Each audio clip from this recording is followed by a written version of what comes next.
But Andy, that takes us to Friday Night SmackDown, and The Rock announces that WrestleMania is coming back to New Orleans. Congratulations to New Orleans on that. And then he calls out one Cody Rhodes. And he says that after sharing some tequila after the Raw on Netflix and after the Moana 2 preview in Hawaii, that Rock and Cody are now friends. And you can see, if you're watching on the YouTube channel, by the look on Cody Rhodes' face, I don't know that he's necessarily buying it. Maybe he's as confused as we are. I don't really know. But Rock ends this promo by saying he wants Cody to be his champion. And Cody says, well, you know, I'm the champion of the people. I'm their champion. And Rock says, no, I want you to be my champion. I'll give you everything that you want. All that you have to give me in return is your soul. A very Disney movie-like line there, if I could say so myself. But Andy, you said it. Your interest is piqued, but you're confused. Lay it out for me. What do you think, man? Yeah, I don't know. I'm happy that we got more than just a WrestleMania announcement from The Rock, because there was a real possibility that that's all we were going to get. I still go back to the Netflix promo because that is still very confusing. I know they connected some of the dots, but it's like we talked about. It seems like we went 2 steps back just to go 1 step forward again.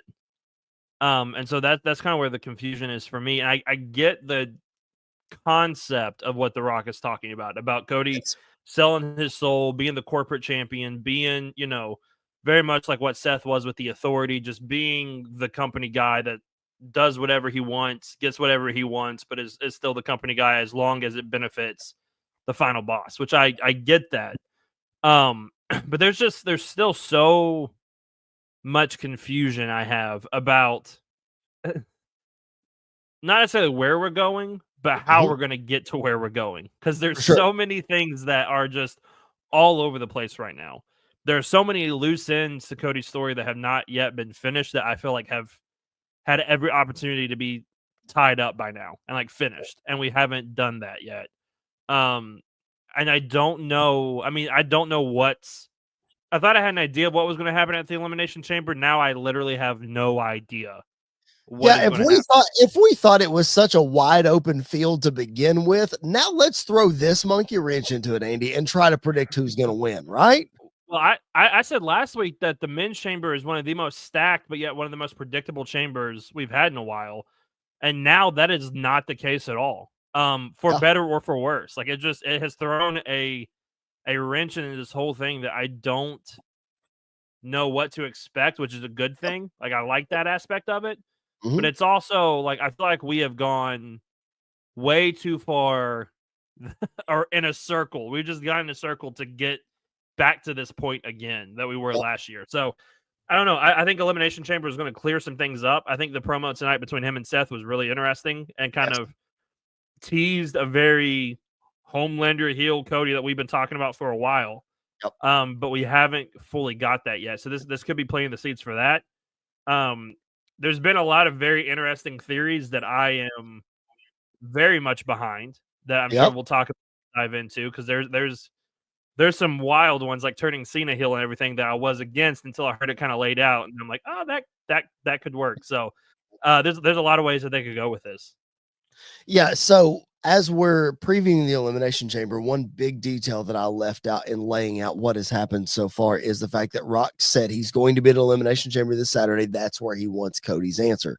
So yeah, we'll dive into some of those scenarios. I'm like you, Andy. I feel like they're overcomplicating this just a bit. Like there's a scenario, man, where you talked about we just did a big circle and we landed right back in the same spot.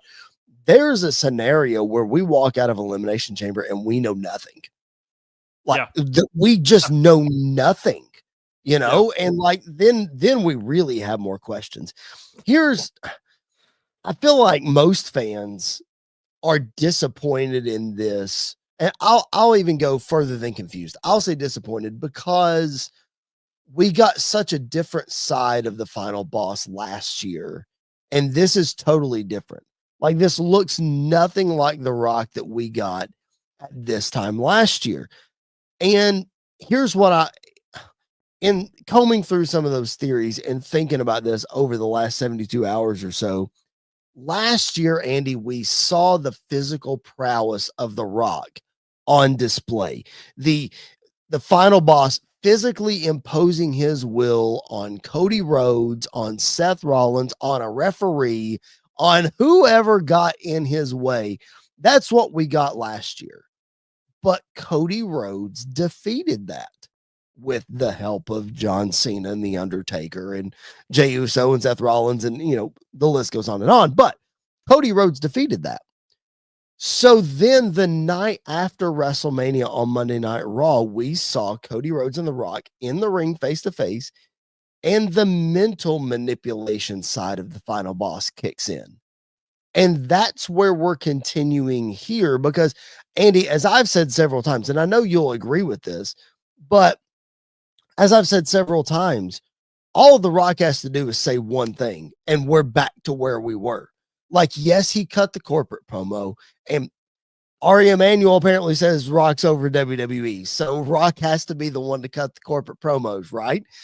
And all he has to do is talk about the STD filled New Orleans and, the whatever. And we're right back to where we were. You know what I mean? So I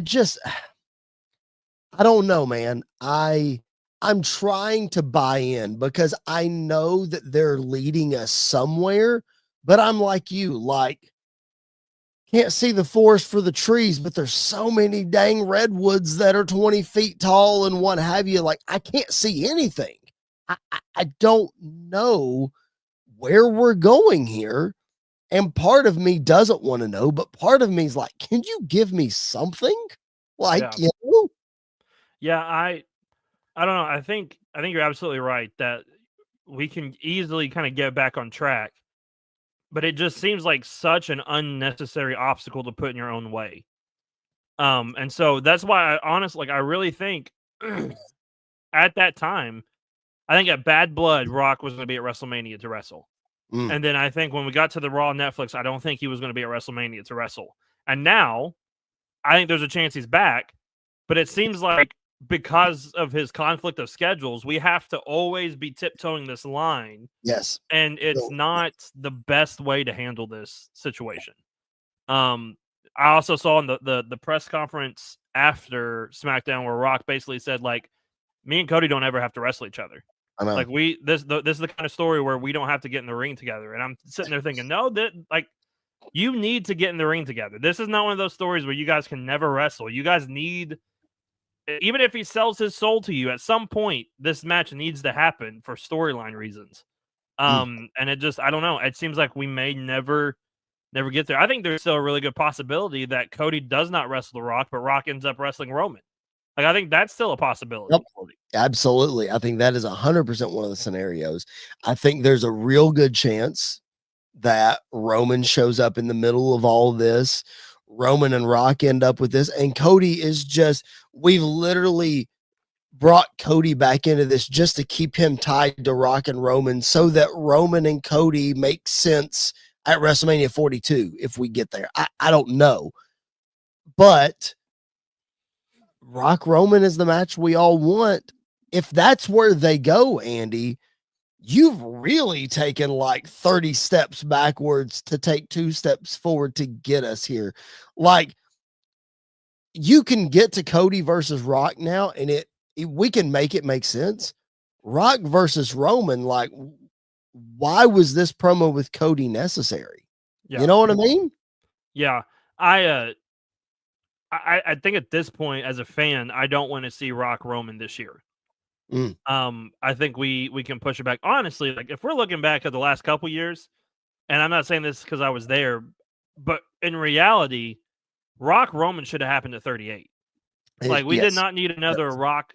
We did not need another Roman Lesnar. Yeah, 39. Like, I can get behind 39. Yep. But like 38 is the perfect storm of, we don't need Roman versus Lesnar. We don't need to unify the titles. Like, that gets rid of all of that. Plus, could you imagine like WrestleMania 38, one night being main evented by Austin, the next night being main evented by Rock? Like, it's It's right in there in their hands. 2022 or 2023, Yeah. whatever year it was. Yeah, for Yeah. sure. So I feel like the window is closing very quickly on this match. It's going to happen, and it needs to happen. But if it needs to happen, then why are we not planting seeds for that to take place this year, rather than Roman or Rock Cody happening this year? All right. So let's look at it. I am not going to ask you the question, what do you think is going to happen? Because that is just Rabbit holes, buddy. yes. What I am going to ask you, and we are going to explore those rabbit holes in our own way, I guess. Right. What I am going to ask you is, Andy, at Elimination Chamber, when The Rock and Cody go face to face, what do you want to see happen? If you have the pencil and Triple H comes to you and says, Andy, book it, how are you doing it? I think how I'm doing it is I don't know how I'm doing it. Like if I'm putting it in my hand right now, I think when we get to Elimination Chamber, Cody hesitantly says no. Yes. Okay. He doesn't like babyface say no. He like hesitantly says no. Yep. I think he even teases saying yes and then like says no in a way. Rock goes to get in his face. I think Roman comes out at that point and is asking like, what are you like, what is going on here? What are we doing here? Going back and forth between those two. And then maybe that's where we get the reveal that Roman and Cody are in the ring together. And all of a sudden, Solo and Jacob and Tama Tonga slide into the ring, and they all stand behind The Rock, and they beat down on Cody, and they beat down on Roman. And then, if you really want to, like, we can revisit last year's WrestleMania in a way of doing potential Cody Roman versus Rock and Jacob Fatu night 1, and then night 2 have Cody wrestle whoever wins the chamber. But I don't like that either. Like I don't like that. I like it, but I don't like it for WrestleMania this year. Like that's the part I'm having struggle with. Of whoever wins the chamber has to face Cody. Like we've already established that. Do they? Well, who's going to take the spot? Like who? I mean, I know Rock can easily take the spot. I think though, no matter who wins, it becomes a triple threat. I don't think it becomes like I don't see like Punk giving up his spot to The Rock, or I don't see Cena giving up his spot to The Rock. The only person I could see would be Logan Paul, but please do not go that route. Here's what I think. I think you're very spot on in that. I know you said you don't want that to happen, or you're not sure if you want that to happen. I think you're spot on in how that's going to go. I don't think we get an answer from Cody. I think what ends up happening, and we leave the Elimination Chamber with the door seemingly open to maybe Cody turns. We still don't know, but I think once Rock says, all right, Cody, what's your answer going to be? Cody's sitting there looking, he's looking around, maybe even has Brandy with him. I don't know. And that's when Roman's music hits. Cody says nothing, and Roman's music hits. And then we get the stare down with those three. Maybe we get some physicality. Somehow it sets up the triple threat match that we've all been begging for a long time. Rock, Roman, Cody for WrestleMania. How do you get out of the Elimination Chamber? John Cena wins it. He has some sort of face-to-face with the man that eliminated him from the Royal Rumble, Jey Uso, and he adds himself to that match. Both championships are triple threat matches at WrestleMania. So you get Rock, Roman, Cody, you get Gunther, Jey, Cena at WrestleMania. That's, if I had the pencil, that's how I would book it. Yeah. And I like that. I do. It's the bad part about all of this. It's such a convoluted way to get to the end goal. Yes, it is. Yes. It's such a messy way to get to the end goal. Like the thing I've always said about wrestling is we shouldn't have to force things to make sense. Like they should even if they don't make sense in the moment, they should naturally make sense as the story progresses. And maybe this will, Andy. Maybe we Right. get to Elimination Chamber and then the weeks leading up to WrestleMania, and it all makes sense somehow, some way. We don't know yet. Let them cook, I guess, as Sam Now, Roberts said. I did hear this theory on TikTok, and I don't remember who it's from. So if you hear this and it's your idea, put it in the comments, whatever. That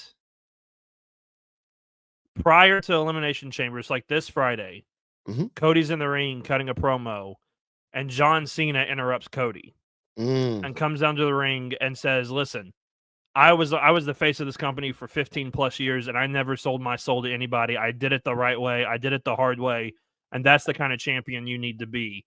mm, Go to Elimination Chamber. Cody says no. Rock beats him down. Whatever, says he's going to make him regret it. Cena wins the Chamber. Go to WrestleMania and ref bump. Typical WrestleMania main event. Ref bump. Refs down. Rock comes down to the ring, slides the chair into Cody, and says, "Hit him." And Cody, goes back and forth, throws the chair down, turns around into an AA from Cena, who then picks up the chair, looks at The Rock. The two of them nod and smile, and Cena starts beating up Cody with with the chair, and becomes the heel corporate WWE champion for his 15th for his last run. I like that. I think that's a very interesting way. But do we really want to wait until now to turn Cena heel? Like right. that's my whole thing is, do we really want to wait until the last run to turn Cena heel? The only thing that gets me with that is that's something we've never seen from Cena before. So on a last run, are you focused on celebrating who he was and all of his accomplishments and you're playing the hits and going home? Or are we trying to tell something new? Because Sam Roberts also presented a similar scenario in the fact that throughout the next couple of months, you can turn Cena babyface again. Yeah. Like there's a scenario where Cena drops the title to Cody and Rock's not there to help him, and all is right in the world and Cena's babyface as he goes out for the last couple of months. You could, in theory, do that. Right. But man, I don't know. Let's go down this rabbit hole for just a second, and then let's preview the men's elimination chamber, because there's honestly, man, there's a scenario in which Cody says no, and all 6 of those dudes in the chamber could align with The Rock as his corporate champion. There's a scenario that you literally could write it and make it make sense for everybody. So we're going to dive into that in just a second. It seems as though we are all. Oh, let me ask this question first. Does The Rock, let's say Cody turns him down because The Rock said the night after WrestleMania, "Don't break my heart again." Cody breaks Rock's heart again. What's going to happen? Chances that The Rock inserts himself as the 7th man in the Elimination Chamber match. I think there's a real possibility that could happen. I think there's a really good possibility that, let's say it kind of happened the way that we talked about, and the new bloodline gets involved to help him beat down Roman and beat down Cody. I think later tonight when they're doing entrances and Damian Priest is on his way out or whoever, we get a little Edge callback to when we did it to Kofi of the bloodline come out and just beat down Damian Priest, beat down Logan Paul. I'd probably just have to be one of those two. Just have them get absolutely obliterated. Rock just walks out into a pod and just sits there and waits, and he doesn't come out until it's like one person left. Comes out. Probably it'd be amazing if it was Punk. I think it would be hilarious if it was Punk, and it's either got to be Punk and Rock or Cena and Rock. Like, it just has to be one of those two. But yeah, I think there's although like Rollins and Rock, because call back Drew to and Rock too. Like, Drew has beef with blood. Like, so I think any of them could really make sense. I think there's a really good possibility, but I don't think that's the way they're going to go. If that makes sense, I think that could happen, but I don't think it's the way they're going to go. Okay, we have to dive into this scenario. We have to. What if Cody says yes? What if Cody legit says yes? Out of all the options, I'm leaning towards that as being my favorite. Not even joking, because I think it opens up a lot of opportunities. I think if you want to then do Cody versus Cena, then you've really set that up. I think that's the slam dunk if Cody says yes. Yeah. Like it has to be Cody. But like Cody, and then at WrestleMania, Cody needs to absolutely obliterate Cena. Like we need to see a Homelander version of Cody Rhodes and just take Cena out. Do you okay? So in that scenario, do you wait for Cody's answer to be yes, and you find out the scenario you just booked with Cena? Do you flip it, and it's Cody who does that, and he turns at WrestleMania and retains the championship at WrestleMania? Yeah, Is that where you get the answer? All I'm saying is I feel like let's just say we go down this road for a minute of Cody turning heel. He accepts The Rock's offer. I feel like he's the biggest babyface. He's the face of the company. He is the most pure babyface that we have seen. I would argue before John Cena. I'm going to say purest babyface since Sting, because Sting came after Hogan and Sting was a pure babyface. What if Cody turns heel? If he does it, though, Andy, he has to do it in an impactful way. So is it Roman shows up and Cody beats Roman down and he accepts The Rock's offer? Does it wait and happen at WrestleMania? Like, if you're turning him heel, how physically do you do it to make the most impact? I think we've seen, especially with this Kevin Owens storyline, that they're willing to take more risks than they were before. Sure. And making things more impactful. I think one way you could do it is maybe have the Rock Roman or the Rock Cody segment lead into the actual men's Elimination Chamber match. Mm-hmm. And before Cody's able to give his answer, instead of Roman coming out, have Cena come out and try to talk Cody out of it, whatever. They lower the cage. The match happens. We never get an answer. Post-match, Rock comes out and attacks Cena for getting involved. Cody comes out like he's going to make the save with a chair, and then like we want to protect it, but like a chair shot to the head, like or he beats him down and then pile drivers him or hits the vertebraker on the chair. Something just to let us know that this is not the Cody Rhodes you know. Yeah. And then honestly, like the next week, and I know I've seen this kind of going around, the next week, Cody comes out, jet black hair, the blonde is gone. The blonde has to be gone. It has to be gone. Suit and tie like he's wearing, but like all black. Yep. And just I mean, we need to see, because we've seen on the independent scene what Cody's like as a heel, and he can be a nasty heel. And I think that's what he needs to be when he goes if we go this route against Cena. The only pushback that I'm going to give, because a lot of fans want to see Cody heel, and when's the best time to turn a babyface heel? It's when he's the hottest, and Cody's not going to wrestle forever. So as good of a babyface run as we've had, we need to have an equally good heel run. But Andy, WWE is making money hand over fist. Cody is one of the top 5 sellers of merchandise in Fanatics. Like above any other wrestler, above most athletes. He does all the Make-A-Wish. He makes all the appearances. He does the media. He's the champion. He's this, he's that, he's that. Do you really think they can afford to pull the plug on Cody Rhodes right now?